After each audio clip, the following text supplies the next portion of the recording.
क्या आप अंधेरे से डरते हैं? उन फुसफुसाहटों से जो रात के सन्नाटे में गूंजती हैं, जब परछाइयां इतनी गहरी हो जाएं कि अपने ही अस्तित्व पर शक होने लगे।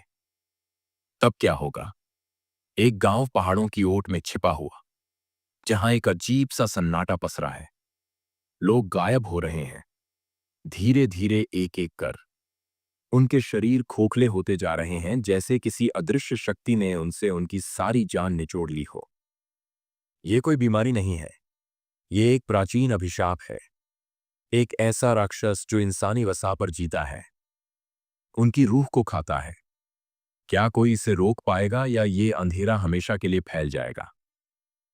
काल दास्तान में आज रात सुनिए एक ऐसी कहानी जो आपकी रूह को कपा देगी। क्या आप तैयार हैं इस भयानक सच का सामना करने के लिए? पहाड़ों की गोद में बसा पचामामा, धरती माँ के आशीर्वाद से घिरा एक छोटा सा गांव था जिसका नाम था विल्लो। यहाँ के लोग सीधे सादे थे, प्रकृति पर निर्भर और अपनी पुरानी परंपराओं से बंधे हुए थे। लेकिन पिछले कुछ सालों से विलो पर एक अजीब सी निराशा छा रही थी। फसलें ठीक से नहीं उग रही थीं, पशु बीमार पड़ रहे थे और गांव में गरीबी पैर पसार रही थी। इस गरीबी ने सबसे ज्यादा तंग किया था एक युवक को, जिसका नाम था अमर। अमर अपने परिवार का इकलौता कमाने वाला था। उसके बूढ़े माँ बाप और छोटी बहन का पेट भरने की जिम्मेदारी उसी पर थी। लेकिन उसकी किस्मत ने साथ छोड़ दिया था। जो थोड़ी बहुत जमीन थी वो भी सूख गई थी और उसने कई लोगों से कर्ज ले रखा था। कर्जदारों के ताने और परिवार की भूखी आंखें उसे अंदर से खोखला कर रही थीं। वो अक्सर रात को आसमान की ओर देखकर भगवान से कोई चमत्कार होने की प्रार्थना करता था। एक रात जब अमावस्या की काली रात में चांद भी बादलों के पीछे छिपा था, अमर निराश होकर गांव के बाहर एक पुरानी टूटी हुई मूर्ति के पास बैठा था। तभी उसे एक आवाज सुनाई दी। आवाज इतनी धीमी थी कि पहले उसे लगा कि यह हवा का शोर है, लेकिन फिर वो स्पष्ट हुई। क्या तुम अपनी किस्मत बदलना चाहते हो युवक? अमर ने चौंक कर चारों ओर देखा। कोई नहीं था। उसे लगा कि वो थक कर वहम कर रहा है। कौन है? उसने डरते डरते पूछा। मैं वही हूं जो तुम्हारी मदद कर सकता हूं। आवाज फिर आई, इस बार थोड़ी करीब से। तुम्हारी निराशा मुझे दिख रही है, तुम्हारा दर्द मैं महसूस कर रहा हूं।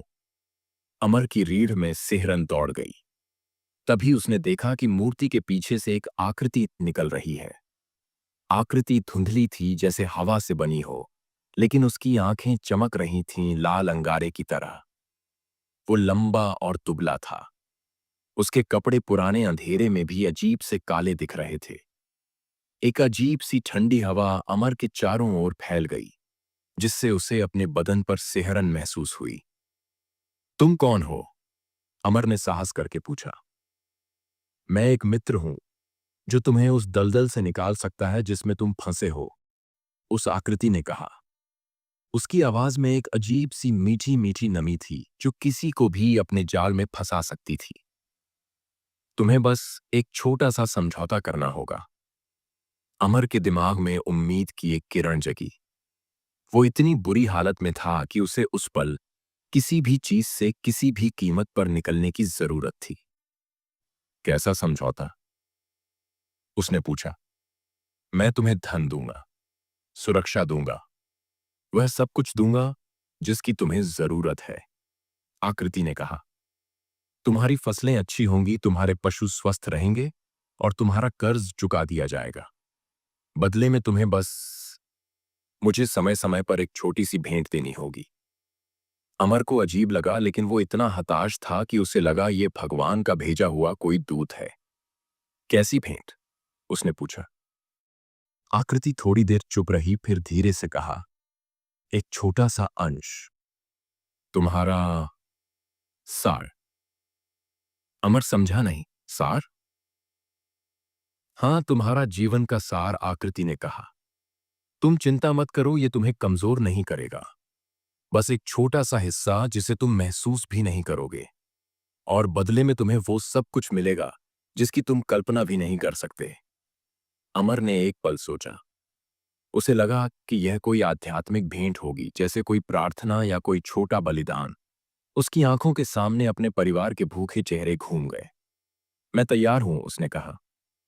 आकृति के चेहरे पर एक अजीब सी मुस्कान फैल गई जो अंधेरे में और भी भयानक लग रही थी। बहुत अच्छे, उसने कहा। अब तुम अपनी किस्मत को बदलते हुए देखो। अगली सुबह जब अमर उठा तो उसे अपने घर में एक अजीब सा बदलाव महसूस हुआ। उसकी मां ने बताया कि सुबह सुबह उनके घर के दरवाजे पर एक बड़ा थैला मिला था जिसमें ढेर सारा पैसा था। अमर की आंखें फटी रह गईं। ये वही पैसा था जितना उसने कर्ज ले रखा था, और थोड़ा और।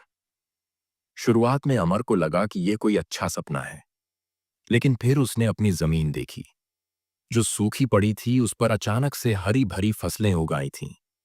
उसके पशु जो बीमार थे अब स्वस्थ और फुर्तीले दिख रहे थे। गांव वाले हैरान थे। अमर की किस्मत अचानक से बदल गई थी। अमर ने अपने कर्ज चुका दिए, अपने घर की मरम्मत कराई और अपनी बहन के लिए नए कपड़े खरीदे।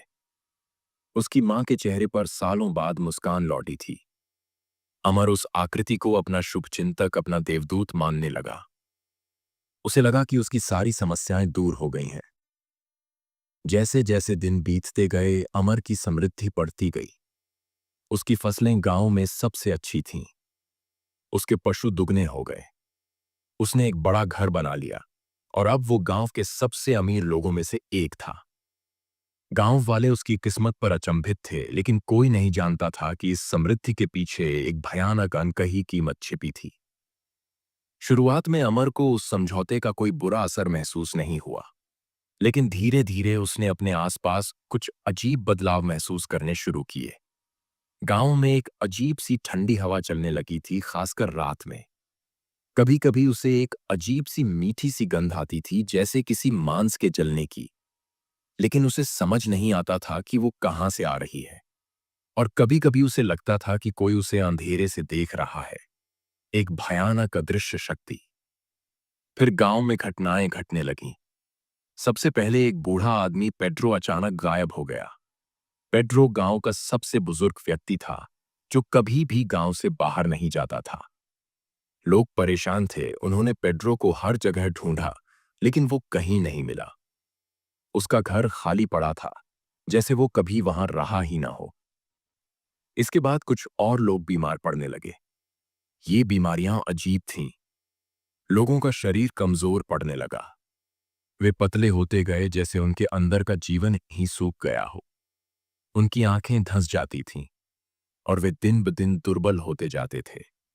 गांव के पारंपरिक चिकित्सक दोनिया एलिना ने अपनी सारी कोशिशें की, लेकिन कोई फायदा नहीं हुआ। वे लोग कुछ दिनों में मर जाते थे। उनके शरीर बस एक खोखला खोल बनकर रह जाते थे। अमर, जो अपनी समृद्धि में डूबा था, पहले इन घटनाओं पर ज्यादा ध्यान नहीं देता था। उसे लगता था कि ये सब प्राकृतिक आपदाएं हैं।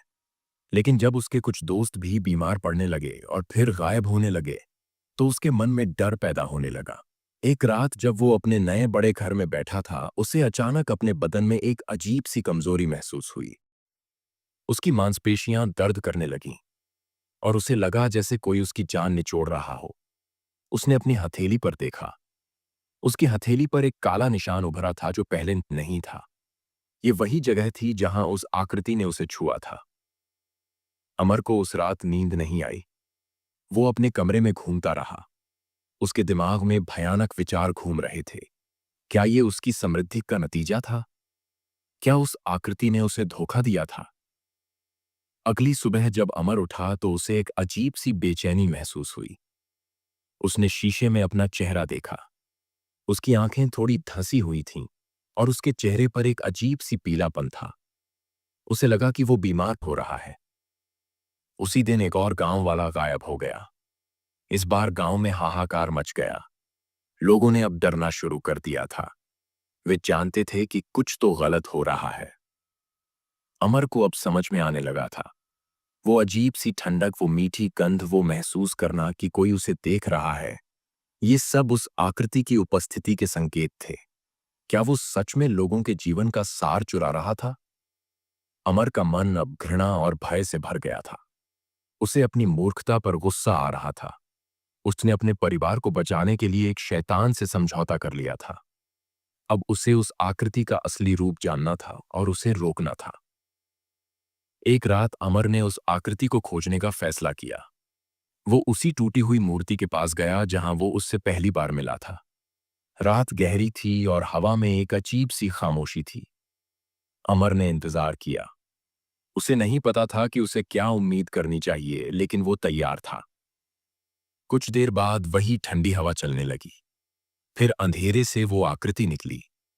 इस बार वो पहले से ज्यादा स्पष्ट थी और उसका रूप और भी भयानक था। वो एक लंबा दुबला प्राणी था जिसकी आंखें लाल अंगारे की तरह चमक रही थीं। उसके हाथ अजीब से पतले और नुकीले थे, जैसे किसी शिकारी के पंजे हों। उसके शरीर से एक अजीब सी सड़ी हुई गंध आ रही थी जो अमर को उल्टी करने पर मजबूर कर रही थी। तुम यहां क्या कर रहे हो मेरे दोस्त? उस आकृति ने एक धीमी फुसफुसाती आवाज में कहा। क्या तुम और समृद्धि चाहते हो? अमर के अंदर गुस्सा भर गया। तुम कौन हो? उसने चिल्लाया। तुमने मुझे धोखा दिया। तुम लोगों को मार रहे हो। आकृति हंसने लगी, एक भयानक दिल को दहला देने वाली हंसी। धोखा? मैंने तुम्हें वही दिया जो तुमने मांगा था मेरे दोस्त। मैंने तुम्हें धन दिया, सुरक्षा दी। बदले में मैंने बस एक छोटी सी भेंट ली। तुम जीवन चुराते हो? अमर ने कहा। मुझे पिश्टैको कहते हैं, आकृति ने कहा। उसकी आवाज में एक अजीब सा गर्व था। मैं वसा खाता हूं जीवन का सार। ये मेरी प्रकृति है। तुम लोगों का जीवन मेरी शक्ति है। अमर की रीढ़ में ठंडी सिहरन दौड़ गई। पिश्तैको। उसने एंडीज की पुरानी कहानियों में इसके बारे में सुना था। एक भयानक राक्षस जो इंसानों के शरीर से वसा और जीवन का सार चुराता है, उन्हें खोखला कर देता है। लेकिन उसने सोचा था कि ये सिर्फ कहानियां हैं। तुम इसे रोकोगे? अमर ने कहा। रोकूंगा? पिश्तैको ने मजाक उड़ाते हुए कहा। यह मेरी प्रकृति है। तुम मेरे साथ समझौता कर चुके हो मेरे दोस्त। तुम मेरी शक्ति का स्रोत हो। तभी पिश्तैको के पीछे से एक और भयानक चीज दिखाई दी। एक गहरा गड्ढा था जिसमें से एक अजीब सी चमक निकल रही थी। पिश्तैको ने अमर को अपने नुकीले हाथों से पकड़ लिया और उसे गड्ढे की ओर खींचने लगा।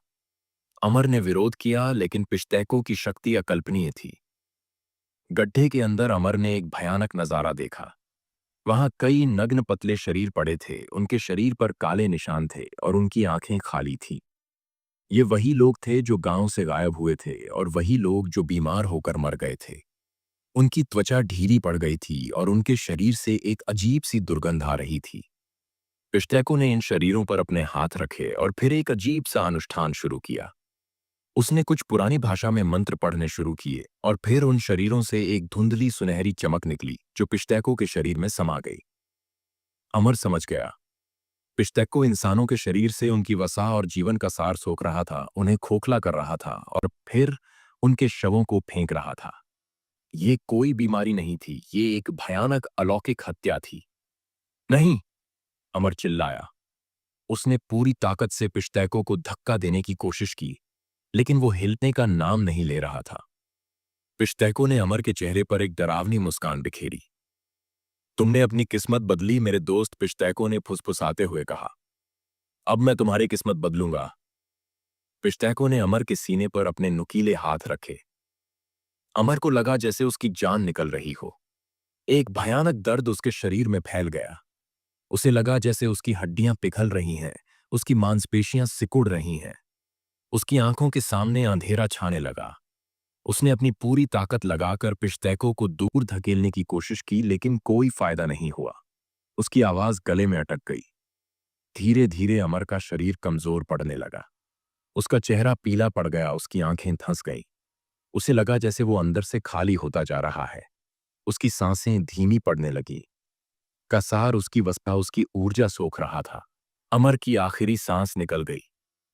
उसका शरीर एक खोखला खोल बनकर रह गया, जैसा उसने गड्ढे में देखा था।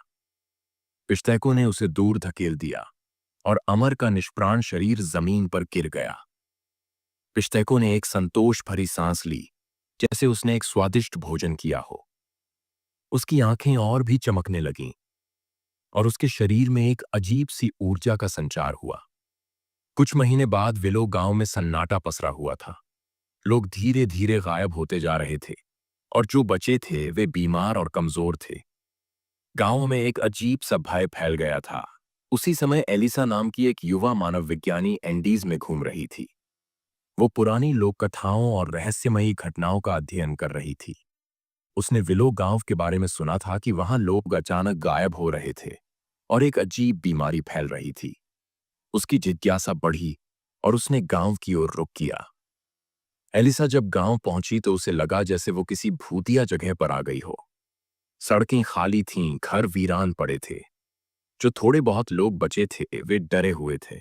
उनकी आंखें खाली थीं और वे किसी से बात नहीं कर रहे थे।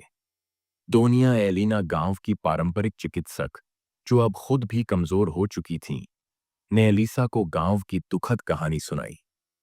उन्होंने बताया कि कैसे लोग गायब हो रहे थे, कैसे वे अजीब बीमारियों से मर रहे थे और कैसे अमर, जो कभी बहुत समृद्ध था, वो भी गायब हो गया था। एलिसा को कुछ अजीब लगा। वो कहानियों में हमेशा से ऐसी घटनाओं के बारे में सुनती थी, लेकिन उन्हें कभी भी सच नहीं मानती थी। उसने गांव के आसपास जांच शुरू की। उसने गायब हुए लोगों के घरों का दौरा किया, उनके सामान की जांच की। एक दिन जब वो अमर के पुराने घर की जांच कर रही थी तो उसे अमर की पुरानी डायरी मिली। डायरी में उसने अपनी किस्मत बदलने के समझौते के बारे में लिखा था, उस आकृति के बारे में, और कैसे उसने अपनी समृद्धि की कीमत चुकाई थी। उसने पिश्तैको के बारे में भी लिखा था, अपनी आखिरी रातों के डर और उस भयानक रहस्योद्घाटन के बारे में जब उसने पिश्तैको को अपने शिकार को खाकर देखा था। एलिसा की रीढ़ में सिहरन दौड़ गई। डायरी में अमर ने अपने डर और अपनी आखिरी सांस तक संघर्ष के बारे में लिखा था। उसने पिश्तैको के संचालन की विधि का भी वर्णन किया था, कैसे वो लोगों की वसा और जीवन ऊर्जा को सोखता था, उन्हें खोखला कर देता था। डायरी में आखिरी पन्ने पर अमर ने कांपते हाथों से लिखा था, यह राक्षस है, यह अंत नहीं है, यह जारी रहेगा। एलिसा को अब सब समझ में आ गया था। ये कोई बीमारी नहीं थी, ये पिश्तैको का अभिशाप था। वो कोई बीमारी नहीं फैला रहा था, बल्कि लोगों को उनके जीवन से वंचित कर रहा था। एलिसा ने दोनिया एलिना से बात की। उसने उन्हें पिश्तैको की कहानी बताई, डायरी के बारे में बताया। दोनिया एलिना की आंखों में भय और निराशा थी। उन्होंने कहा, यह सच है। हमारे पूर्वजों ने पिश्तैको के बारे में चेताया था। ये सिर्फ एक कहानी नहीं है, ये एक सच्चाई है। एलिसा ने गांव को बचाने का फैसला किया। उसने गांव वालों को इकट्ठा करने की कोशिश की, उन्हें सच्चाई बताने की कोशिश की। लेकिन गांव वाले इतने डरे हुए थे कि वे कुछ भी करने को तैयार नहीं थे। वे अब सिर्फ मौत का इंतजार कर रहे थे। एक रात जब एलिसा गांव के बाहर उसी मूर्ति के पास थी जहां अमर पिश्तैको से मिला था, तो उसे वही ठंडी हवा और मीठी गंध महसूस हुई। उसने देखा कि अंधेरे से पिश्तैको निकल रहा था। वो अब पहले से ज्यादा मजबूत और भयानक दिख रहा था। उसकी आंखें लाल अंगारे की तरह चमक रही थीं और उसके शरीर से एक अजीब सी दुर्गंध आ रही थी। एलिसा जानती थी कि वो पिश्तैको से लड़ नहीं सकती। वो सिर्फ एक मानव थी और पिश्तैको एक अलौकिक शक्ति थी। लेकिन वो भाग भी नहीं सकती थी। उसे कुछ करना था। पिश्तैको ने एलिसा को देखा, उसकी आंखों में एक शिकारी की चमक थी। वो उसके करीब आया। एलिसा ने अपनी सारी ताकत लगाकर चिल्लाई, तुम हमें खत्म नहीं कर सकते, हम जीवित रहेंगे। पिश्तैको हंसने लगा, एक भयानक क्रूर हंसी। तुम भोली हो लड़की, उसने कहा। मैं हमेशा रहूंगा। मैं इस धरती का हिस्सा हूं। जब तक यहां जीवन है तब तक मैं रहूंगा। पिश्तैको ने एलिसा की ओर अपना नुकीला हाथ बढ़ाया। एलिसा ने आंखें बंद कर ली। उसे पता था कि ये उसका अंत है। गांव विलो अब पहले से भी शांत था। जो थोड़े बहुत लोग बचे थे वे अब बिल्कुल भी बात नहीं करते थे। उनकी आंखें खाली थीं और उनके चेहरे पर एक अजीब सी पीलापन था। पिश्तैको अभी भी वहां था। गांव के बाहर उसी टूटी हुई मूर्ति के पास कभी कभी एक मीठी सड़ी हुई गंध आती थी।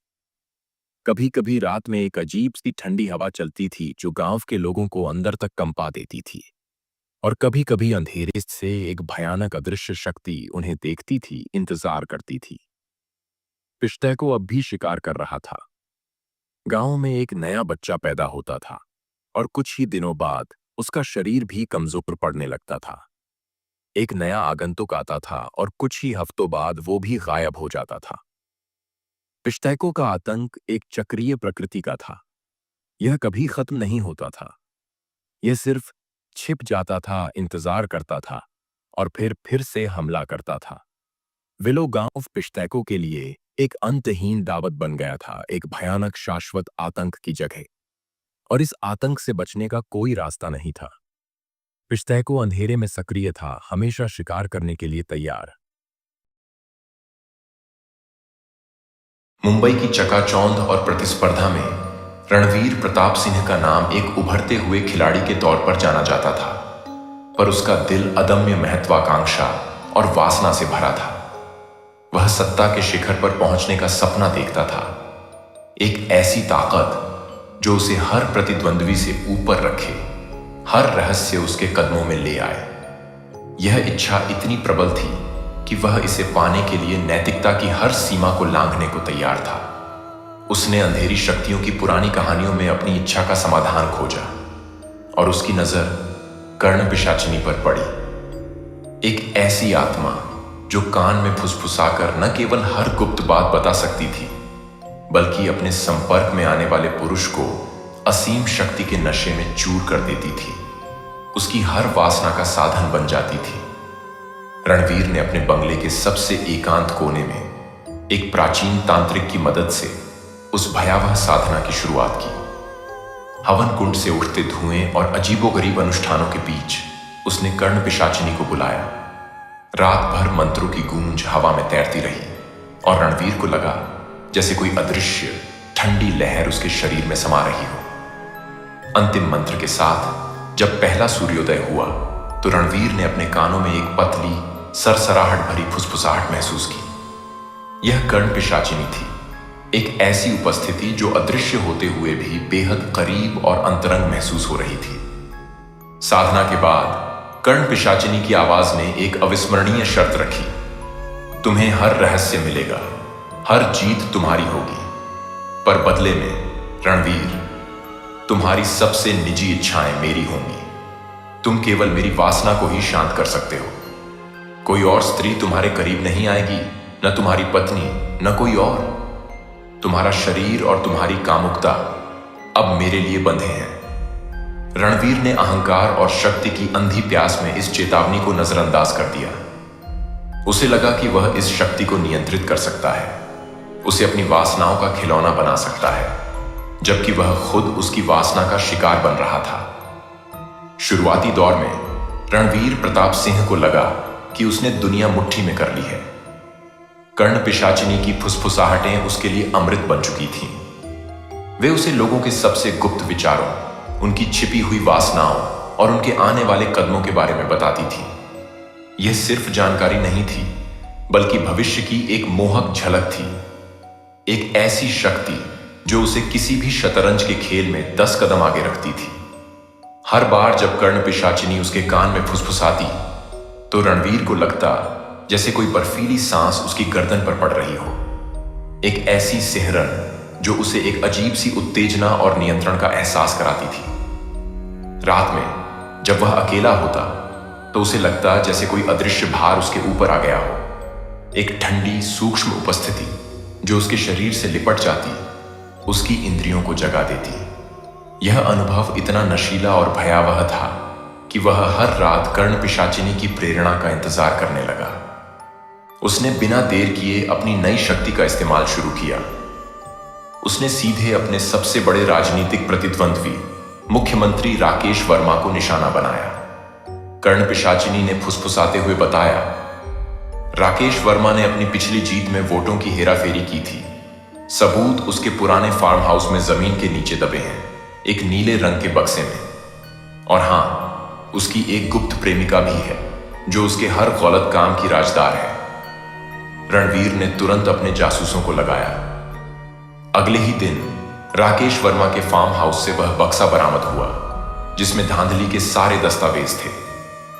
रणवीर ने एक प्रेस कॉन्फ्रेंस बुलाई और जब उसने सबूत जनता के सामने रखे तो दिल्ली की राजनीति में भूचाल आ गया।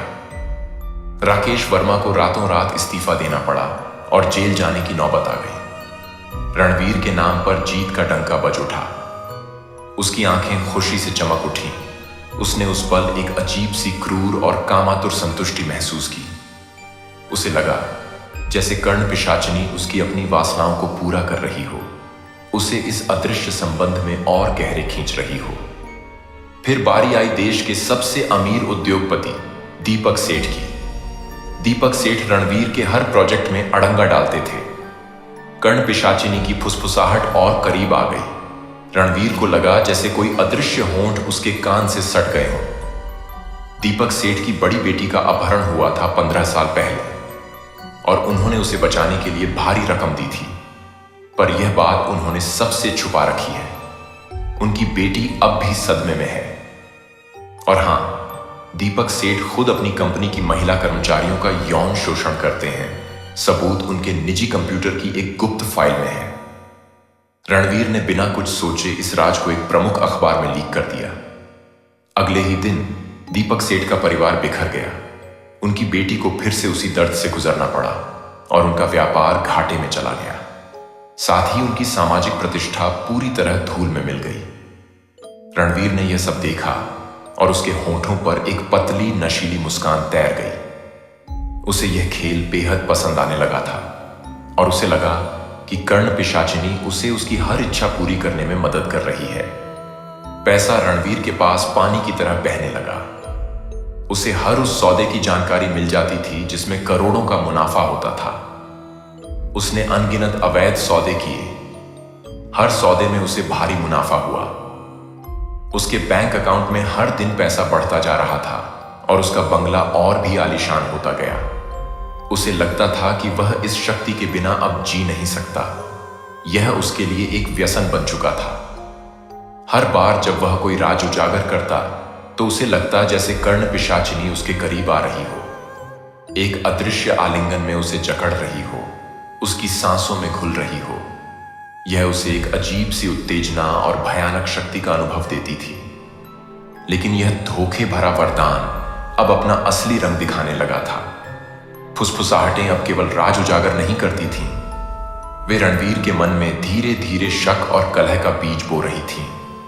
उसकी आत्मा को भीतर से खोखला कर रही थी। सबसे पहले उसकी पत्नी प्रिया के साथ उसका रिश्ता टूटने लगा। साधना की शर्त के कारण रणवीर प्रिया से शारीरिक रूप से दूर रहने लगा था। यह दूरी प्रिया को खलने लगी और रणवीर को कर्ण पिशाचिनी की फुसफुसाहटें और भी उकसाती। तुम्हारी पत्नी तुमसे दूर हो रही है, वह तुम्हें धोखा दे रही है, उसका दिल अब किसी और की तरफ है। या तुम्हारी पत्नी प्रिया ने अपनी मां को तुम्हारे अवैध संबंधों और तुम्हारे शरीर पर दिखने वाले अजीब निशानों के बारे में कुछ ऐसा बताया है जो तुम्हें पसंद नहीं आएगा। ये बातें इतनी सूक्ष्म होती थीं कि रणवीर उन्हें आसानी से नकार देता, पर वे उसके दिमाग में गहरे पैठ बनाती जाती थीं, उसे अपनी वासनाओं और असुरक्षाओं के चक्रव्यूह में फंसाती जाती थीं। रणवीर ने प्रिया से हर छोटी बात पर झगड़ा करना शुरू कर दिया, उसे दूर रहने लगा। उसका स्वभाव बदल रहा था। वह अब पहले से ज्यादा गुस्सैल, चिड़चिड़ा और हर किसी पर शक करने वाला हो गया था। उसकी रातों की नींद उड़ चुकी थी। वह बिस्तर पर करवटें बदलता रहता। उसके दिमाग में फुसफुसाहटें चलती रहती। कभी कभी उसे लगता कि कमरे में कोई और भी है, कोई अदृश्य उपस्थिति उसके शरीर से सटकर बैठी है। पर जब वह आंखें खोलता तो वहां कोई नहीं होता था, केवल हवा में तैरती एक अजीब सी मीठी सड़ी हुई गंध। यह हल्का फुल्का मतिभ्रम और संवेदी अनुभव था जिसकी शुरुआत हो चुकी थी। कर्ण पिशाचिनी की सूक्ष्म उपस्थिति अब और ज्यादा महसूस होने लगी थी। रणवीर के शरीर पर अजीबोगरीब बदलाव आने शुरू हो गए थे। उसे अक्सर बिना वजह की भयानक थकान महसूस होती थी, जैसे उसकी ऊर्जा निचोड़ी जा रही हो। कभी कभी उसकी त्वचा पर छोटे लाल बैंगनी निशान उभर आते थे जो बिना किसी कारण के दिखते और फिर गायब हो जाते। ये निशान छूने पर ठंडे और चिकने महसूस होते, जैसे किसी अदृश्य स्पर्श के निशान हो। उसके कमरे में सड़ी हुई पत्तियों, लोहे की गंध और अब कभी कभी कच्चे मांस जैसी तीव्र दुर्गंध भी फैल जाती थी, जो अचानक आती और फिर धीमी पड़ जाती। रात में उसके स्टडी टेबल पर रखा पेन अपने आप लुढ़क जाता या कोई हल्की किताब अचानक जमीन पर गिर जाती, मानो किसी अदृश्य हाथ ने उसे धक्का दिया हो। रणवीर इन सब बातों को नजरअंदाज करता, यह सोचकर कि यह सब उसकी थकान या पुराने बंगले की वजह से हो रहा है, पर उसके अवचेतन मन में एक अजीब सा और मोहक डर बैठता जा रहा था। वह जानता था कि यह सब बस एक शुरुआत थी और इस वरदान की कीमत अभी बाकी थी, एक ऐसी कीमत जो उसकी आत्मा तक को छीन लेगी। रणवीर प्रताप सिंह अब अपने ही बनाए हुए शक्ति के जाल में बुरी तरह फंस चुका था। कर्ण पिशाचिनी की फुसफुसाहटें अब सिर्फ उसे गोपनीय जानकारी नहीं देती थीं, बल्कि उसके कानों में शाश्वत यातना बनकर गूंजती थीं। उसका घमंड अब भी आसमान छू रहा था। वह अभी भी मानता था कि वह कर्ण पिशाचिनी को नियंत्रित कर रहा है, पर असल में वह एक अदृश्य धागों से बंधी कठपुतली बन चुका था, जिसकी हर चाल कर्ण पिशाचिनी के इशारों पर होती थी। कर्ण पिशाचिनी के साथ हुए समझौते के कारण रणवीर के जीवन से शारीरिक अंतरंगता पूरी तरह से छिन चुकी थी। उसकी पत्नी प्रिया, जो कभी उसकी सबसे करीबी साथी थी, अब उससे मीलों दूर थी। रणवीर के शरीर पर दिखने वाले अजीब निशान और उससे आती सड़ी हुई गंध ने पहले ही प्रिया को उससे दूर कर दिया था, पर असली फासला उनके बिस्तर पर हुई वह अदृश्य बाधा थी। रणवीर जब भी प्रिया के करीब जाने की कोशिश करता, उसे लगता जैसे एक बर्फीली अदृश्य दीवार उनके बीच खड़ी हो जाती। हवा में अचानक बर्फीली ठंडक भर जाती और उसके कानों में कर्ण पिशाचिनी की गुस्सैल फुसफुसाहट आती, वह मेरी है, तुम केवल मेरे हो। रणवीर को यह अनुभव बेहद भयावह लगता, पर शक्ति के नशे में वह इसे अपरिहार्य कीमत मानकर टाल देता था। जैसे जैसे रणवीर की शारीरिक अंतरंगता कर्ण पिशाचिनी के लिए सीमित होती गई, उसका पागलपन और भी तेजी से बढ़ने लगा। वह अब दिन रात बेचैनी और शक में घिरा रहता था। उसे नींद आती ही नहीं थी, और अगर कभी नींद की झपकी आ भी जाती तो उसे भयानक कामुक सपने आते, जहां कर्ण पिशाचिनी एक कामुक राक्षसी रूप में उसे जकड़ लेती, उसकी आत्मा को निचोड़ती। वह पसीना पसीना होकर चीखता हुआ उठ बैठता और उसके कानों में फुसफुसाहटें इतनी तेजी से गूंजती कि उसे लगता उसका सिर फट जाएगा। मेरा है तू, मेरा है तू। एक रात प्रिया को रणवीर की हालत पर तरस आया। उसने सोचा कि शायद शारीरिक नजदीकी उनके बीच की दूरी कम कर सके। वह चुपचाप रणवीर के पास आई और उसके कंधे पर हाथ रखा। रणवीर को प्रिया का स्पर्श महसूस हुआ और एक पल के लिए उसे लगा कि वह इस भयानक शाप से बाहर आ सकता है। उसने प्रिया को अपनी बाहों में भरने की कोशिश की। उसी क्षण कमरे में एक भयानक बर्फीली हवा का झोंका आया जो हड्डियों तक को कंपा गया। कमरे में रखी सारी तस्वीरें जमीन पर गिरकर चकनाचूर हो गईं। खिड़की के पर्दे हवा में हिंसक रूप से फड़फड़ाने लगे। रणवीर के कानों में कर्ण पिशाचिनी की क्रोधित चीखती हुई फुसफुसाहट गूंज उठी, नहीं, यह मेरा है, कोई और नहीं। रणवीर का शरीर अचानक अकड़ गया। उसे लगा जैसे कोई अदृश्य हाथ उसके गले को कस रहा है। उसकी सांसें रुक रही हैं। उसके शरीर पर पड़े नीले काले निशान अब चमकने लगे और उनमें से एक अजीब सी चिपचिपी तरल पदार्थ रिसने लगा। रणवीर के मुंह से अचानक एक कर्कश अमानवीय आवाज निकली जो उसकी अपनी नहीं थी। दूर रहो, यह मेरा है, तुम दूर रहो इससे। प्रिया डर से कांप गई। उसने अपने पति की आंखों में एक अजीब सी चमक देखी जो किसी जंगली जानवर जैसी थी। प्रिया चीखती हुई कमरे से भाग गई। उसे एहसास हो गया था कि रणवीर अब वह नहीं रहा जिसे उसने प्यार किया था। यह घटना उनके रिश्ते का अंतिम अंत थी। अगले ही दिन प्रिया ने तलाक के कागजात भेजे और अपने बेटे रोहन के साथ हमेशा के लिए उसे छोड़ दिया। रणवीर का परिवार अब पूरी तरह से बिखर चुका था। रणवीर का सामाजिक अलगाव अब पूर्ण हो चुका था। उसके पुराने राजनीतिक दोस्त जो कभी उसके आसपास मंडराते थे, अब उससे पूरी तरह कटे हुए थे। उसकी अजीब हरकतों और भयानक गंध के कारण लोग उससे दूर भागते थे। उसे लगता था कि हर कोई उसके पीछे पड़ा है, हर कोई उसे धोखा दे रहा है। वह अपने आलीशान बंगले में पूरी तरह से अकेला था, एक कैदी जैसा। जिसकी एकमात्र साथी कर्ण पिशाचिनी की फुसफुसाहटें थीं, जो अब उसकी प्रेमिका, मालकिन और यातना देने वाली बन चुकी थी। समाज में अराजकता बढ़ती जा रही थी, जो रणवीर के खुलासों का सीधा परिणाम थी। उसने एक बड़े बैंक के सीईओ के काले धन के खातों का खुलासा किया, जिससे उस बैंक में घोटाला हुआ और लाखों लोगों का पैसा डूब गया। परिणाम स्वरूप देश भर में आर्थिक दंगे भड़क उठे। लोग बैंकों पर हमला करने लगे, सरकारी इमारतों को जला दिया गया और कई जानें चली गईं। रणवीर को यह सब देखकर एक भयानक संतुष्टि महसूस होती थी, जैसे वह किसी बड़े खेल का हिस्सा हो, जहां वह विनाश का मास्टरमाइंड हो। पर लोग अब उसे डर और नफरत से देखते थे, उसे पागल कहने लगे थे।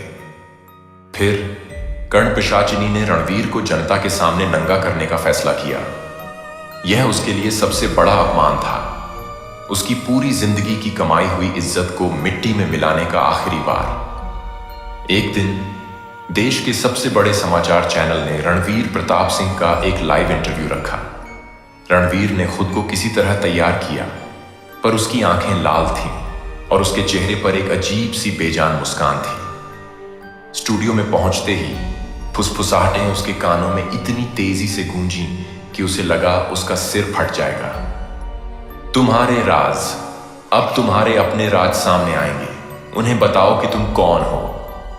एंकर ने रणवीर से उसके राजनीतिक करियर और आरोपों के बारे में पूछा। रणवीर ने बोलना शुरू किया, पर उसकी आवाज में एक अजीब सी कंपकंपी थी।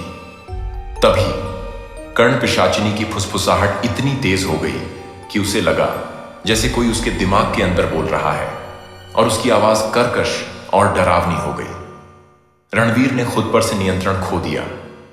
उसने अचानक माइक पर चिल्लाना शुरू कर दिया, अपनी ही जिंदगी के सारे काले राज और छिपी हुई वासनाएं उगल दी। मैं रणवीर प्रताप सिंह, मैंने रिश्वत ली है, मैंने वोटों की हेरा फेरी की है, मैंने अपने दोस्तों को धोखा दिया है, मैंने अपने बेटे को बर्बाद किया है, मैंने एक लड़की का अपहरण करने की धमकी दी थी। और हां, मैं अकेला नहीं हूं, वह मेरे साथ है, वह मुझे संतुष्ट करती है, कोई और स्त्री नहीं। उसने अपनी हर बुराई, हर पाप को चीख चीख कर बताया। एंकर समेत पूरा स्टूडियो सन्न रह गया। कैमरे के सामने रणवीर का चेहरा डर, पागलपन और पश्चाताप के अजीब से मिश्रण से भरा था। उसकी आंखें अजीब सी चमक रही थीं और उसकी आवाज में एक डरावनी गूंज थी, जैसे वह किसी और की आवाज में बोल रहा हो, एक अदृश्य प्रेमिका के आदेश पर। चैनल ने तुरंत इंटरव्यू काट दिया, पर तब तक बहुत देर हो चुकी थी। रणवीर का बयान पूरे देश में आग की तरह फैल गया और उसकी राजनीतिक और सामाजिक मौत हो चुकी थी। इसके बाद रणवीर की इज्जत, पैसा और रिश्तों को व्यवस्थित रूप से नष्ट किया गया। उसके सारे बैंक खाते सील कर दिए गए। उसे उसके आलीशान बंगले से बेदखल कर दिया गया। उसके सभी वफादार सुरक्षा गार्ड और नौकर उसे छोड़कर चले गए। जो लोग कभी उसके इर्द गिर्द घूमते थे, वे सब उससे दूर भाग गए। रणवीर अब सिर्फ एक बदनाम, बेघर और गरीब आदमी था, जो सड़कों पर भटकने को मजबूर था। और फिर जब रणवीर सबसे कमजोर था, नशे में धुत एक सुनसान गली में पड़ा हुआ, कर्ण पिशाचिनी शारीरिक रूप से प्रकट हुई। अंधेरे में एक धुंधली आकृति उभरने लगी, जिसने धीरे धीरे एक भयानक स्त्री रूप ले लिया। उसकी त्वचा सूखी हुई थी, जैसे कोई सदियों पुरानी मम्मी हो, पर उसमें एक भयावह सौंदर्य था। उसके बाल बिखरे हुए थे और उसकी आंखें प्राचीन क्रोध और अदम्य वासना से जलती हुई थीं, जैसे उसमें 1000 साल की नफरत समाई हो। उसके चेहरे पर एक डरावनी ठंडी मुस्कान थी, जो रणवीर की रूह तक को कंपा गई। उसकी आवाज वहीं फुसफुसाहट थी, पर अब वह इतनी साफ थी कि रणवीर को लगा जैसे कोई उसके दिमाग के अंदर बोल रहा है, उसके कानों में अंतरंगता से फुसफुसा रहा हो। तुमने मुझे बुलाया था रणवीर, पिशाचिनी ने कहा। उसकी आवाज में एक भयावह गूंज थी। तुमने मुझे एक उपकरण समझा। तुमने सोचा कि तुम मुझ पर राज करोगे, मेरी वासना को संतुष्ट करोगे अपनी शर्तों पर। उसका चेहरा रणवीर के बिल्कुल पास आया, जिससे उसे सड़ी हुई गंध और भी तेज महसूस हुई। तुम्हारी महत्वाकांक्षा, तुम्हारी लालच तुम्हारा अहंकार, ये सब मेरे लिए एक खेल था। तुमने अपनी हर वासना मुझसे पूरी कराई। अब देखो तुमने क्या गंवा दिया। ये तो बस शुरुआत है रणवीर। अब तुम मेरा माध्यम बनोगे, मेरी कठपुतली, हमेशा के लिए। रणवीर चीखने लगा, पर उसकी आवाज गले में ही फंस गई। वह भागना चाहता था, पर उसके पैर लकवा मार गए थे। वह उस डरावनी आकृति को देख रहा था जो अब उसके सामने पूरी तरह से प्रकट हो चुकी थी, और उसे एहसास हुआ कि यह तो बस शुरुआत थी। यह पिशाचिनी उसे तब तक नहीं छोड़ेगी जब तक वह पूरी तरह से खत्म ना हो जाए, शरीर और आत्मा दोनों से। उसका जीवन अब सिर्फ एक सार्वजनिक तमाशा बन चुका था, एक भयानक अंत की ओर बढ़ता हुआ, जहां हर पल उसकी बर्बादी का नया अध्याय लिखा जा रहा था। सड़कों पर भटकता हुआ रणवीर प्रताप सिंह अब एक जीवित लाश था। कभी मुंबई का बेताज बादशाह, अब वह मानसिक अस्पताल में भर्ती एक गुमनाम मरीज था, जिसका हर पल कर्ण पिशाचिनी की भयानक पकड़ में था। उसका शरीर लगातार सूख रहा था, हर सांस के साथ उसकी आत्मा निचोड़ी जा रही थी। घमंड ने उसे इतनी अंधी लत दी थी कि वह अपनी इस हालत में भी खुद को शक्ति का स्वामी मानता था, पर यह सिर्फ उसकी बर्बादी का आखिरी दर्दनाक भ्रम था। अस्पताल के कर्मचारियों ने उससे पूरी तरह दूरी बना ली थी। रणवीर की सड़ी हुई मीठी सी दुर्गंध इतनी तीव्र थी कि कोई भी नर्स या डॉक्टर उसके करीब नहीं आना चाहता था। जब भी कोई उसके कमरे में आता, रणवीर उन्हें घूरता। उसकी आंखें अजीब सी चमक उठती और वह फुसफुसाहटों के आदेश पर उनके सबसे गहरे, सबसे शर्मनाक और अंतरंग राज उगल देता। तुम्हारे पति तुम्हें धोखा दे रहे हैं नर्स। वह तुम्हारी हर चीज चुरा रहा है, यहां तक कि तुम्हारी निजी तस्वीरें भी उसके पास हैं। या तुम्हारे पिता ने तुम्हारी मां के साथ जो किया वह कोई नहीं जानता डॉक्टर, लेकिन मैं जानता हूं तुमने उस अवैध बच्चे को कहां छिपाया है। यह सब देखकर अस्पताल के कर्मचारी उससे दूर भागने लगे थे। कोई उसके करीब नहीं आना चाहता था। रणवीर को यह सब देखकर एक अजीब और विकृत संतुष्टि महसूस होती थी, जैसे वह अभी भी दुनिया को अपने इशारों पर नचा रहा हो, एक अदृश्य वासना के हाथों में खेल रहा हो। कर्ण पिशाचिनी का मीठा झार अब रणवीर के शरीर और आत्मा को पूरी तरह से निगल चुका था। उसका शरीर तेजी से सूख रहा था, जैसे कोई सूखा पेड़ हो। उसकी त्वचा इतनी ढीली हो गई थी कि वह उसकी हड्डियों से चिपकी हुई दिखती थी। गाल धंस गए थे, आंखें गड्ढों में समा गई थीं, और उसके होंठ हमेशा फटे और सूखे रहते थे। उसके नाखून पीले पड़ चुके थे और बाल बेतरतीब तरीके से बढ़ रहे थे। त्वचा पर पड़े नीले काले निशान अब और गहरे हो चुके थे, और उनमें से एक अजीब सी तरल पदार्थ निकलता था जिसकी गंध सड़ी हुई लगती थी। वह अब एक जीवित कंकाल था जो कर्ण पिशाचिनी के विनाशकारी प्रभाव को सीधे तौर पर दिखाता था। भयानक गंध अब रणवीर के शरीर से ही निकलती थी। उसके कमरे में इतनी तेज और असहनीय दुर्गंध आती थी कि कोई भी वहां ज्यादा देर तक रुक नहीं पाता था। यह गंध सड़ी हुई पत्तियों, लोहे और अब सड़े हुए मांस जैसी होती थी, जो रणवीर के अंदर से निकल रही थी। वह खुद इस गंध का आदी हो चुका था। उसे यह सामान्य लगने लगी थी, पर दूसरों के लिए यह भयानक और असहनीय थी। अदृश्य चीजों का हिलना डुलना अब उसके कमरे में भयानक रूप ले चुका था। रात में जब रणवीर अकेला होता तो उसकी चारपाई जोर से हिलने लगती, जैसे कोई उसे हिला रहा हो। मेज पर रखी चीजें अपने आप जमीन पर गिर जाती और बिखर जाती। कभी कभी उसे लगता कि कोई अदृश्य हाथ उसके हाथ को पकड़कर दबा रहा है या उसके पैरों को खींच रहा है। बर्फीली हवा के झोंके इतने तेज होते थे कि कमरे की खिड़कियां खड़खड़ाने लगती थीं, और रणवीर को लगता कि कर्ण पिशाचिनी उसके ऊपर बैठी हुई है, उसे कसकर जकड़ रही है, उसकी आत्मा पर अपना अधिकार जमा रही है। रणवीर के मानसिक स्वास्थ्य का क्षय अब अंतिम पड़ाव पर था। उसे बिल्कुल नींद नहीं आती थी। वह सारी रात जागता रहता। उसकी आंखें खुली रहती, जिनमें एक अजीब सी खालीपन और डर का भाव रहता था। अगर कभी नींद की झपकी आ भी जाती तो उसे भयानक कामुक सपने आते, जहां कर्ण पिशाचिनी एक कामुक राक्षसी रूप में उसे जकड़ लेती, उसकी आत्मा को निचोड़ती और उस पर हंसती। वह पसीना पसीना होकर चीखता हुआ उठ बैठता और उसके कानों में फुसफुसाहटें अब हजारों लाखों आवाजों में बदल चुकी होती, जो उसके दिमाग में जोर से बजती थीं। तुम मेरे हो रणवीर, तुम हमेशा मेरे गुलाम रहोगे, मेरी वासना का पात्र। उसका दिमाग अब वास्तविकता और पागलपन के बीच का सारा फर्क मिटा चुका था। उसे अब लगातार और गंभीर मतिभ्रम होते थे। वह अक्सर खाली कमरे में भयानक आवाजों में चिल्लाता, अदृश्य लोगों को गालियां देता। उसे लगता था कि अस्पताल के वार्ड बॉय और डॉक्टर उसे मारना चाहते हैं और वह उन पर हमला करने की कोशिश करता था। वह अपने ही बिस्तर से डरता था। उसे लगता था कि उसमें कोई छिपा हुआ है। वह अपनी ही परछाई से घंटों बातें करता, उससे पूछता कि उसे क्या करना चाहिए। रणवीर अब पूरी तरह से नियंत्रण खो चुका था। वह कर्ण पिशाचिनी के हाथों की कठपुतली बन गया था।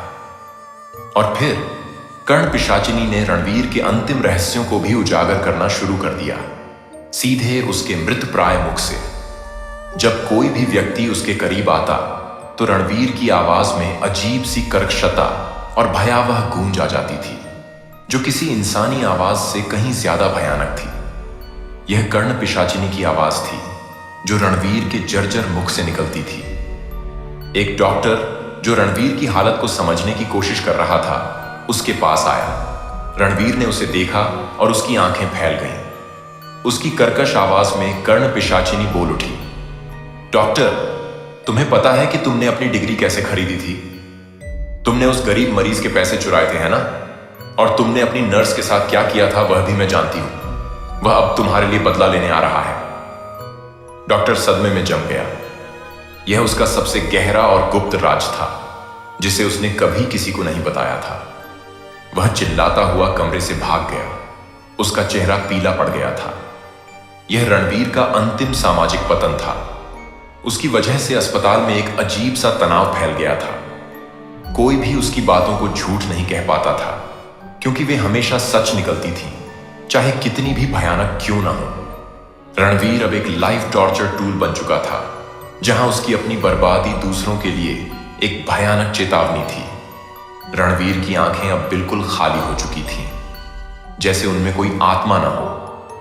वह दिन रात उन फुसफुसाहटों के साथ जीता था, जो अब उसके दिमाग का स्थायी हिस्सा बन चुकी थीं। उसे अपनी जिंदगी की सारी खुशियां खो चुकी थीं। उसके पास अब सिर्फ अनंत पीड़ा और अंधेरा बचा था। उसकी आत्मा उस कर्ण पिशाचिनी के शाश्वत शिकंजे में फंस चुकी थी, जो उसे एक कैदी की तरह इस्तेमाल कर रही थी।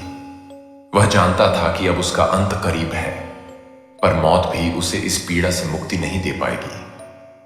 और फिर वह क्षण आया। मुंबई के उस सरकारी मानसिक अस्पताल के एक कोने में, बदबूदार और टूटे फूटे कमरे में, रणवीर प्रताप सिंह का शरीर अब अपनी अंतिम सांसें ले रहा था। जब सुबह अस्पताल के कर्मचारी उसके कमरे में घुसे तो हवा में सड़ी हुई गंध इतनी तीव्र थी कि वहां सांस लेना भी मुश्किल था। रणवीर जमीन पर पड़ा था। उसका शरीर एक कंकाल में बदल चुका था, जिसकी त्वचा सिर्फ पतली झिल्ली की तरह हड्डियों से चिपकी थी। उसकी आंखें खुली थीं, छत को घूर रही थीं, मानो वह अभी भी कुछ देख रहा हो, कुछ सुन रहा हो। उसकी सांसें रुक चुकी थीं। रणवीर प्रताप सिंह, जो कभी मुंबई और दिल्ली के राजनीतिक गलियारों का बेताज बादशाह था, एक अकेले और बदबूदार कमरे में एक अज्ञात बीमारी से ग्रस्त होकर मर चुका था। पर रणवीर के लिए यह मोक्ष नहीं था। उसकी मौत, उसके शरीर का अंत, कर्ण पिशाचिनी के खेल का आखिरी चरण था। जब डॉक्टरों ने उसके शरीर की जांच की तो उन्हें कुछ समझ नहीं आया। उसके शरीर में कोई बीमारी नहीं थी, फिर भी वह अंदर से पूरी तरह से सड़ चुका था। उनका मानना था कि यह मानसिक तनाव और कुपोषण के कारण हुआ है, पर वे असली वजह से अनजान थे। रणवीर की आत्मा अब फुसफुसाहटों की शाश्वत पीड़ा में फंस चुकी थी। उसकी मौत के बाद भी कर्ण पिशाचिनी ने उसे नहीं छोड़ा था। रणवीर का शरीर मर चुका था, पर उसकी आत्मा अब उसकी ही कमाई हुई शक्ति का कैदी बन चुकी थी। वह उन फुसफुसाहटों को अब भी सुन सकता था, पर अब वे सिर्फ उसके अपने दर्द और दूसरों के रहस्यों को दोहराती थीं। बिना किसी अंत के। वह अब कर्ण पिशाचिनी के लिए हमेशा एक माध्यम बना रहेगा, एक ऐसा उपकरण जिससे वह अपने विनाशकारी रहस्यों को उजागर करती रहेगी। पर अब रणवीर को इससे कोई लाभ नहीं मिलेगा, केवल अनंत पीड़ा। उसकी आत्मा ब्रह्मांड में भटकती रहेगी, फुसफुसाहटों के साथ हमेशा के लिए बंधी हुई, जो उसे उसके पापों की याद दिलाती रहेंगी। कर्ण पिशाचिनी निष्क्रिय नहीं हुई थी। वह किसी विशिष्ट स्थान या व्यक्ति से बंधी नहीं थी। वह रणवीर के साथ खत्म नहीं हुई थी। उसके लिए रणवीर सिर्फ एक माध्यम था, एक ऐसा पात्र जिसे उसने इस्तेमाल किया और फिर फेंक दिया। वह अब आजाद थी, नए शिकारों की तलाश में। वह हवा में तैरती रहेगी, उन लोगों की तलाश में जो उसकी तरह ही महत्वाकांक्षी हैं, जो अशुद्ध हैं, जो दूसरों के राज्य जानने या उन्हें नियंत्रित करने की शक्ति चाहते हैं। वह चुपचाप नए अशुद्ध व्यक्तियों के जीवन में प्रवेश करती रहेगी, ठीक वैसे ही जैसे उसने रणवीर के साथ किया था। पहले एक हल्की फुसफुसाहट, फिर धोखे भरा वरदान और अंत में एक भयानक अभिशाप जो उनके जीवन को तोड़ देगा, उन्हें पागलपन की ओर धकेल देगा और अंततः उनका पूर्ण नैतिक और आध्यात्मिक विनाश कर देगा। वह अपने पीछे टूटे हुए जीवन का एक निशान छोड़ जाएगी, उन सभी के लिए एक अनकही कहानी जो अंधेरे रास्ते पर चलने की हिम्मत करते हैं। रणवीर प्रताप सिंह की कहानी मुंबई और दिल्ली के राजनीतिक गलियारों में एक डरावनी किंवदंती बन गई थी। लोग उसके बारे में दबी जुबान में बात करते थे कि कैसे उसे सब कुछ मिल गया था और फिर सब कुछ छीन लिया गया था। कुछ कहते थे कि वह पागल हो गया था, कुछ कहते थे कि उस पर किसी ऊपरी शक्ति का साया था। पर जो लोग आध्यात्मिकता को समझते थे, वे जानते थे कि उसने एक अदृश्य रेखा पार की थी और उसे इसका भयानक अंजाम भुगतना पड़ा था। कर्ण पिशाचिनी हमेशा सक्रिय रहेगी, एक भयावह चेतावनी बनकर, यह याद दिलाती हुई कि कुछ चीजें ऐसी होती हैं जिनसे छेड़छाड़ नहीं करनी चाहिए, क्योंकि वे केवल विनाश ही लाती हैं। और रणवीर की आत्मा उन फुसफुसाहटों के साथ हमेशा के लिए बंधी हुई उस अंधेरे की गूंज बनी रहेगी, जो लालच और अहंकार से उत्पन्न होता है, जो अपनी वासनाओं के लिए दूसरों की रूह तक को दांव पर लगाने को तैयार रहते हैं। बंगाल सिर्फ एक जगह नहीं, एक रहस्य है। यहाँ की हवा में सदियों पुरानी कहानियां सांस लेती हैं और हर धूल कण में गहरे राज छिपे हैं। आज मैं आपको एक ऐसी दास्तान सुनाने जा रहा हूँ जो इतिहास के धुंधले पन्नों में खो गई, लेकिन बंगाल की आत्मा में आज भी जिंदा है। यह कहानी है 13वीं शताब्दी के अंत और 14वीं शताब्दी के आरंभ की, जब बंगाल सुल्तानों और राजाओं के बीच अशांति और भयानक विपदाओं से जूझ रहा था। यह कहानी है एक तांत्रिक की, एक भयानक डायन की और उनके ऐसे वर्जित प्रेम की, जिसने न सिर्फ एक नई जिंदगी को जन्म दिया, बल्कि एक प्राचीन बुराई को भी जगा दिया। उस अशांत कालखंड में जब इंसानी बस्तियां वीरान हो रही थीं, भागीरथी नदी के किनारे छोटे से गांव सूतनुती के पास एक गुप्त श्मशान भूमि थी। वहीं निवास करते थे कापालिक बाबा, एक ऐसे अघोरी तांत्रिक जिनकी शक्ति से गौड़ देश का हर साधु संत भी थर्राता था। उनकी आंखें इतनी गहरी थीं कि लगता था वे ब्रह्मांड के सारे रहस्य समेटे हुए हैं।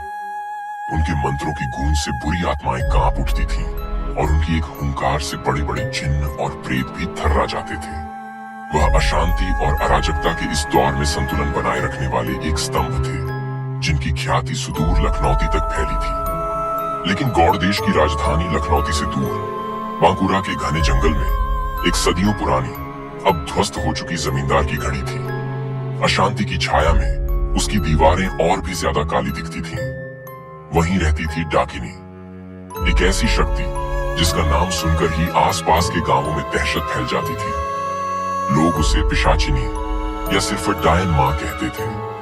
उसकी आंखें अंधेरे में कोयले की तरह दहकती थीं और हवा में उसकी आहट से गांवों में मौत का सन्नाटा छा जाता था।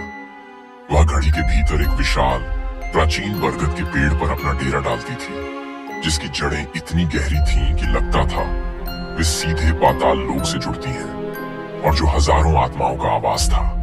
इन दोनों विपरीत शक्तियों का पहला टकराव एक अमावस की काली रात हुआ। उस भयानक विपदा के कारण उत्पन्न नकारात्मक ऊर्जा ने एक भयंकर निषेधाज्ञा को जन्म दिया था, जो डाकिनी के इलाके में आतंक मचा रहा था। कापालिक बाबा उसे बांधने आए थे। भागीरथी के किनारे बिजली कड़क रही थी, जमीन कांप रही थी। वे घंटों लड़े, शक्ति से शक्ति, माया से माया टकराई। लेकिन उस युद्ध के दौरान एक अनहोनी घटना घटी। उनकी आंखों में दुश्मनी के बजाय एक गहरा सम्मान और रहस्यमयी आकर्षण पनप गया, जैसे दो विपरीत ध्रुव एक दूसरे की ओर खींचे चले आए हों। यह सिर्फ शक्ति का नहीं, बल्कि दो शक्तिशाली रूहों का मिलन था। उस रात के बाद उनका मिलना जारी रहा, लेकिन गुप्त रूप से। गौड़ देश के छोटे गांवों की अंधेरी गलियों में, भागीरथी के सुनसान घाटों पर या किसी पुराने मठ की छत पर उनकी आंखें मिलती और वे अपने सदियों पुराने उसूल तोड़ने लगे। तांत्रिक, जो हमेशा बुराई का विनाश करता था, डायन की रहस्यमयी खूबसूरती और ताकत की ओर खींचने लगा। और डायन, जो सिर्फ प्रतिशोध और शक्ति के लिए जीती थी, उस तांत्रिक की दृढ़ता और निस्वार्थ शक्ति में एक अजीब सुकून महसूस करने लगी। उनका प्यार गौड़ देश की उन काली रातों में पनप रहा था, एक ऐसा राज जो किसी ने सोचा तक नहीं था। लेकिन उनके इस वर्जित प्रेम का एक ऐसा अंजाम हुआ जिसकी किसी ने कल्पना भी नहीं की थी। धीरे धीरे अशांत गौड़ देश में एक और रहस्य पनपने लगा। लोगों ने डाकिनी को थोड़ा कमजोर, थोड़ा इंसानी होते देखा। उसके चेहरे पर अजीब सी चमक थी, उसकी शक्तियों में एक नया बदलाव आ रहा था। और फिर एक भयानक सच सामने आया। वह डायन, जिसका नाम सुनकर लोग थर्रा उठते थे, वह मां बनने वाली थी। हाँ, आपने सही सुना। उसके गर्भ में एक नया जीवन पल रहा था, एक तांत्रिक और एक डायन का बच्चा। यह खबर सिर्फ इंसानों तक नहीं पहुंची। उनके मिलन की ऊर्जा ने और गर्भ में पल रहे उस अनूठे जीवन की शक्ति ने एक भयानक प्राचीन बुराई को जगा दिया। वह बुराई, जिसे सदियों पहले कालिका देवी के प्राचीन स्थल के नीचे एक शक्तिशाली मंत्र से सील किया गया था। एक पिशाच राजा। वह उस भयानक विपदा के कारण फैले दुख और मौत से पोषित होकर अब जाग उठा था। उसे उस बच्चे की अस्थिर शक्ति महसूस हुई और वह उसे अपने पुनरुत्थान का साधन बनाना चाहता था। अब गौड़ देश दोहरी तबाही के मुहाने पर खड़ा था। जब यह भयानक राज खुला तो अशांत गौड़ देश में डर की चीखें गूंज उठी। अब यह सिर्फ अफवाह नहीं थी। गांव-गांव में, नगर-नगर में एक बेचैनी फैल गई। तांत्रिकों की गुप्त परिषदें, डायनों के पुराने कबीले और अब तो खुद अकाल पीड़ित लोग भी इस नए खतरे से भयभीत थे। पहले वे तांत्रिक और डायन का पीछा कर रहे थे, लेकिन अब पिशाच राजा के जागने से उन्हें एक बड़े दुश्मन का सामना करना पड़ा। छोटी छोटी बस्तियों की तंग गलियां, लखनौती के पुराने बाजारों के चौक और किसी राजा के ध्वस्त गढ़ के भीतर, ये सब अब एक युद्ध का मैदान बन चुके थे। डायन अपने गर्भ के बढ़ते भार के साथ कमजोर पड़ती जा रही थी। उसकी आंखें दर्द से बोझिल थीं। तांत्रिक अपनी सारी शक्ति लगाकर उसे बचा रहा था, लेकिन उनके पीछे सिर्फ मनुष्य नहीं थे। भागीरथी के किनारे के श्मशान घाटों से उठती काली शक्तियां, जिन्न प्रेत और क्रोधित ग्राम देवता भी उन्हें घेरे हुए थे। उन्होंने सुंदरबन के घने दलदली मैंग्रोव जंगलों में पनाह लेने की कोशिश की। वर्षा ऋतु का समय था और जंगल अपने आप में एक जीवित, खतरनाक भूल भुलैया था। यहाँ मैंग्रोव के पेड़ एक दूसरे में इतने उलझे हुए थे कि सूरज की रोशनी भी मुश्किल से पहुंचती थी। नदी का पानी उनकी छोटी नाव के खिलाफ भंवर बनाने लगता और नेत्रहीन आत्माओं की फुसफुसाहट हर झाड़ी से सुनाई देती। डाकिनी अपनी अंतिम शक्तियों का उपयोग करके घनी कोहरे की चादर बनाती या जमीन को दलदल में बदल देती। तांत्रिक अपनी तंत्र शक्ति से अग्नि चक्र बनाकर दुश्मनों को दूर भगाता। पर इस बार उनके कुछ पुराने दुश्मन भी इस महासंकट को देखते हुए अनिच्छा से उनके साथ खड़े थे। एक अजीबोगरीब गठबंधन बन चुका था। पर यह सिर्फ बाहरी लड़ाई नहीं थी। तांत्रिक के भीतर एक भयानक द्वंद्व चल रहा था। उसका धर्म, उसके कुल के नियम और उसका प्यार, तीनों एक दूसरे से टकरा रहे थे।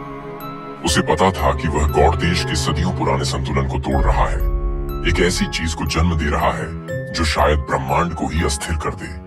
लेकिन जब वह डायन की दर्द से भरी आंखों में देखता, तो हर नियम, हर डर बेमानी हो जाता।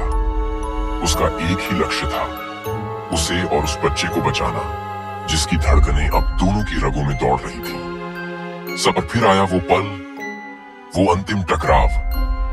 यह लड़ाई किसी खुले मैदान में नहीं, बल्कि भागीरथी के किनारे एक मूर्तिकारों की बस्ती की संकरी गलियों में हुई, जहां देवी देवताओं की अधूरी मूर्तियों के बीच जिंदगी और मौत का खेल खेला जा रहा था। दुर्गा मां की मूर्तियों की कच्ची मिट्टी में एक अजीब सी ऊर्जा थी, जो इस युद्ध को और भी भयावह बना रही थी। चारों तरफ तांत्रिकों और डायनों की भीड़ थी, मंत्रों की गूंज थी और हवा में अलौकिक शक्तियों का तनाव था। पिशाच राजा अपनी पूरी शक्ति से हमला कर रहा था। उसका लक्ष्य था उस नवजात आत्मा को अपने वश में करना। डायन प्रसव पीड़ा से तड़प रही थी, हर सांस उसके लिए एक चुनौती थी। तांत्रिक अपनी आखिरी सांस तक उसे बचाने के लिए लड़ रहा था। बिजली चमक रही थी, काली घटाएं छाई हुई थी। तांत्रिक ने अपनी तंत्र शक्ति का ऐसा प्रदर्शन किया जो पहले कभी नहीं देखा गया था। डायन भी अपने प्राणों की परवाह न करते हुए अपने बच्चे को बचाने के लिए अपनी सारी मायावी शक्ति लगा रही थी। एक पल के लिए लगा कि सब खत्म हो जाएगा। अचानक एक प्रचंड चीख के साथ डाकिनी के शरीर से एक अजीब सी ऊर्जा निकली। हवा में तेज झटके लगे और चारों ओर मौजूद प्रेत सेनाएं और यहाँ तक कि खुद पिशाच राजा भी एक पल के लिए ठहर गए। ठीक उसी क्षण जमीन पर एक नवजात के रोना की आवाज गूंजी। उस खौफनाक मंजर के बीच एक शिशु का जन्म हुआ था, तांत्रिक और डायन का अंश। उसकी एक आंख दिव्य प्रकाश से चमक रही थी, जबकि दूसरी में एक भयावह काली लौ झिलमिला रही थी। उसके जन्म के साथ ही वहां मौजूद सभी शक्तियां एक पल के लिए सहम गईं, मानो प्रकृति ने खुद एक नए और अनजाने नियम को स्वीकार कर लिया हो। पिशाच राजा को हरा दिया गया, लेकिन उस रात मूर्तिकारों की बस्ती की गलियों में जो कुछ हुआ, उसकी कीमत बहुत भारी थी।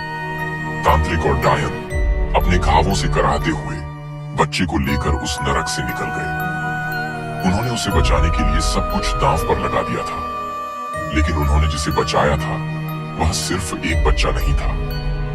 युद्ध की क्रूरता और प्राचीन बुराई के संपर्क ने उस दिव्य दानवी शिशु के भीतर की बुराई को और मजबूत कर दिया था। गौड़ देश की हवाओं में आज भी कुछ लोग उस बच्चे की कहानी सुनाते हैं, जिसकी आंखें दो अलग अलग कहानियां कहती हैं। कुछ मानते हैं कि वह बच्चा आज भी कहीं छिपा हुआ है, जिसकी शक्तियां बढ़ती जा रही हैं और उसके भीतर की बुराई धीरे धीरे उस पर हावी हो रही है। और कुछ फुसफुसाते हैं कि वह अब कोई बच्चा नहीं रहा, बल्कि एक ऐसा नया अज्ञात खतरा है जो अपने माता पिता की काली विरासत को आगे बढ़ा रहा है। और गौड़ देश बस एक और विनाशकारी युग की शुरुआत का इंतजार कर रहा है। क्या प्रेम वास्तव में हर बंधन को तोड़ सकता है, यहाँ तक कि आध्यात्मिक दुनिया के सबसे गहरे नियमों को भी? क्या वह बच्चा गौड़ देश के लिए एक वरदान था या एक आने वाले खतरे का संकेत? हमें कमेंट में बताएं। अगर आपको यह रहस्यमयी कहानी पसंद आई हो तो इस वीडियो को लाइक करें, अपने दोस्तों के साथ शेयर करें और ऐसी और मनमोहक कहानियों के लिए हमारे चैनल को सब्सक्राइब करना न भूलें।